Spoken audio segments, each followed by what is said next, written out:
कई युग पहले कई नक्षत्र मंडल से गंगा को धरती पर भेजने के लिए भगीरथ ने भगवान शिव से प्रार्थना की। आकाश से बहने वाली महाद्रुत गंगा को स्वयं शिव जी के सिवा धरती बर्दाश्त नहीं कर पाएगी, इसलिए अपने प्रतिरूप में अपनी आत्मशक्ति से एक आत्मलिंग बनाकर शिव जी ने भगीरथ को दिया।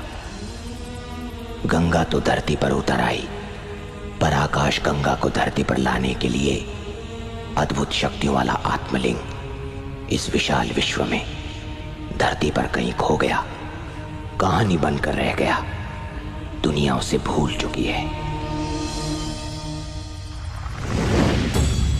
तांत्रिक तालपत्र ग्रंथों में एक रहस्य बताया गया है। शिवजी द्वारा निर्मित आत्मलिंग की महाशिवरात्रि 72 वर्ष में एक बार आती है। उस दिन उस अद्भुत लिंग को महाशक्तियां प्राप्त होती हैं, मनुष्य को वो दिखाई देता है। उस मुहूर्त पर जो भी उस आत्मलिंग को प्राप्त करेगा वो आकाश गंगा को वापस धरती पर बुला सकेगा। उस पवित्र गंगा जल को पीने वाला मनुष्य अमर होकर दोनों लोकों पर शासन करने वाला बनकर ग्रहों की गति बदलने वाला महाशक्तिमान बन जाएगा। कुछ स्वार्थी लोग उस आत्मलिंग को पाकर मृत्यु को जीतने के लिए कई सदियों से प्रयत्न कर रहे हैं। उस प्रयत्न में एक प्रलव महाशिवरात्रि के दिन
देखो देखो, लिंग मूर्ति की गुफा बहुत ही खतरनाक रास्ता है। पूजा का सामान संभाल कर। चिंता मत करिए, सब संभाल कर रखा। चलिए चलते हैं। रुको, कहाँ चले? हिलना मत, यहाँ सामान्य मनुष्य का आना मना है। तुम यहीं रुको। Okay okay, carry on.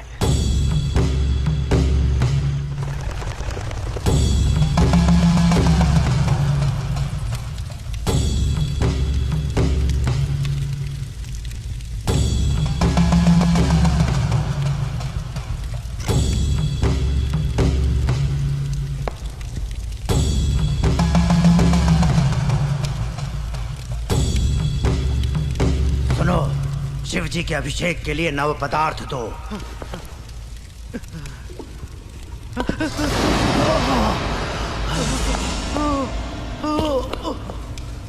Shiva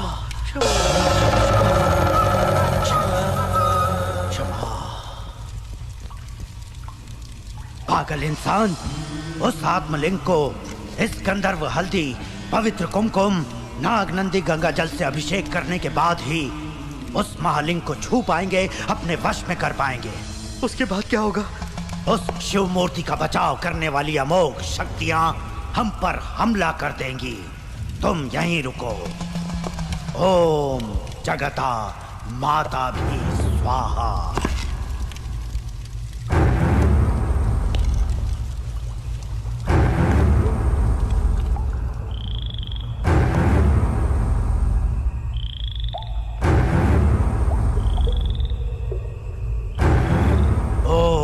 नमः शिवाय। ओम नमः शिवाय। ओम नमः शिवाय। नमः शिवाय।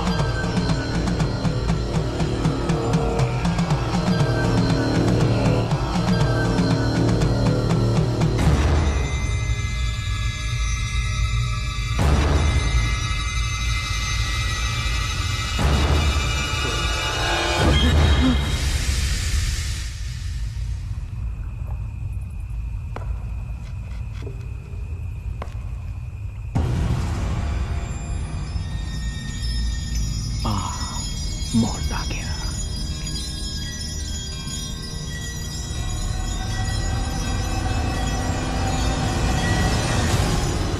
ओम नमः शिवाय। मुहूर्त शुरू हो गया है। मुहूर्त शुरू हो गया स्वामी जी।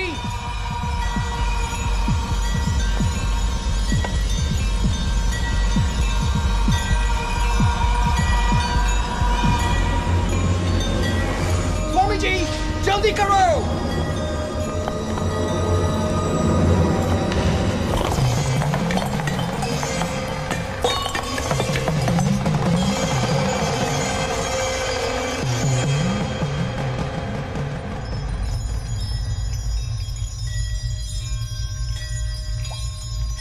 स्वामी जी मुहूर्त निकलता जा रहा है। अभिषेक के बिना इस आत्मलिंग को छू नहीं सकता। देर हो रही है। अभिषेक के बिना ही इस आत्मलिंग को प्राप्त करना होगा। देर हो रही है।